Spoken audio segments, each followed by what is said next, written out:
வணக்கம். ஆல்மோஸ்ட் இப்போ என்னென்னா எல்லா பழைய சர்வேக்கள்லையுமே நம்ம தேடி எடுத்துட்டோம். நம்ம பார்க்க வேண்டிய இடம் அந்த நம்பரை மட்டும் சுற்றி 4 புள்ளியும் அவுட்ரு வைக்க போகிறோம். என்ன அப்படின்னா, இந்த பழைய கல் கிடைக்கிறதே பெரிய ரிஸ்க்காக இருக்குது. என்ன பண்ணியிருந்தாங்கன்னா, நிறைய கல்லுகளை மூடி போட்டுருந்தாங்க. இந்த குளத்து வேலை பார்க்குறவங்க என்ன பண்ணுறாங்கன்னா, அந்த கரை எடுத்து வைக்கும்போது அந்த கல் மூடிடுது.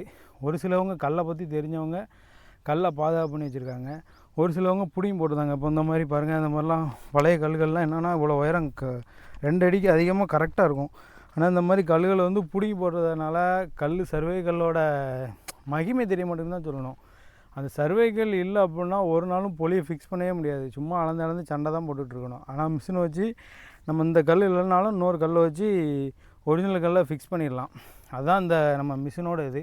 மிஷினை பற்றி நிறைய மக்களுக்கு தெரிய மாட்டேங்குது. என்னமோ அவங்க தூக்கிட்டு வராங்க போகிறாங்க அப்படின்னு நினைக்காங்க.